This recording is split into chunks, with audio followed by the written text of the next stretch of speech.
Rise and shine mga ka-RSP, narito na po ang gabay, patnubay, palala at prediksyon ni Master Hans Kung ngayong araw ng Thursday, July 31, 2025. Simulan na natin.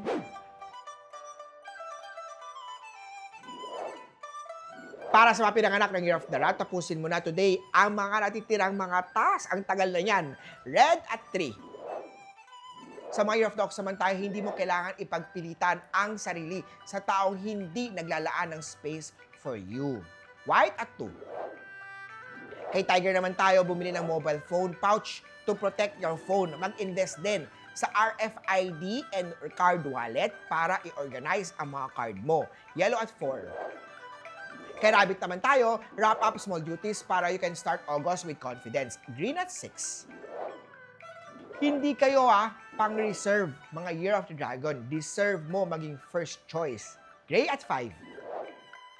Para naman sa Year of the Snake, mag-invest sa night lamp or sleep-enhancing diffuser para komportable ang pagtulog sa gabi. Purple at 9. Sa mga Year of the Horse naman tayo, uminom ng lemon water sa umaga to cleanse and re-energize your body. Gold at 1.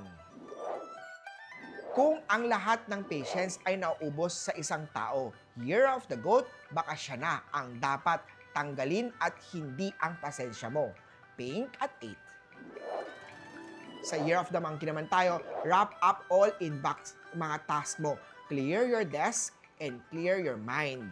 Silver at 7.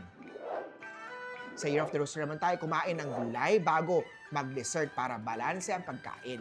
Blue at 6. Kay Year of the Dog naman tayo, bumili ng water bottle filters or drinkware upgrades para sa clean water for your hydration. Green at 4. Kay Year of the Pig naman tayo, kung may bago siyang kasama habang umiiyak ka, tapusin mo na ang iyong kwento. Green at 5. Muli po, ito po yung mga gabay, patnubay, palala at prediction lamang ni Master Hans Kua. Nasa inyong mga kamay na silalay ang inyong tagumpay. Kaya always be positive at i-claim ang mga swerte, mga ka-RSP.